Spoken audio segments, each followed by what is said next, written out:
யோசுவா 1:8. இந்த நியாயப்பிரமாண புஸ்தகம் உன் வாயை விட்டு பிரியாதிருப்பதாக.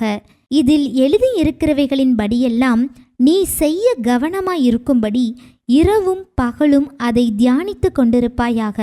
அப்பொழுது நீ உன் வழியை வாய்க்க பண்ணுவாய். யோசுவா எப்படி யோர்தானை கடக்கணுமோ நீங்க ஒரு நோயை மேற்கொள்ள வேண்டிய இடத்துல நிற்கலாம். யோசுவா எப்படி கோலியாத்தை மேற்கொள்ளணுமோ நீங்க ஒரு பொருளாதார பிரச்சனையில நிற்கலாம்.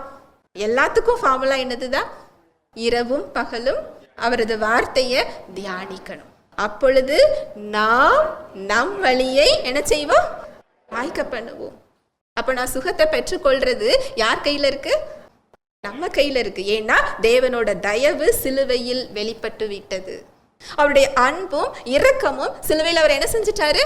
காண்பித்து விட்டார். அதை நான் அறிந்து கொள்ற இடத்துலதான் அவர் என்ன செஞ்சிருக்கிறாரா? வைத்திருக்கிறார்.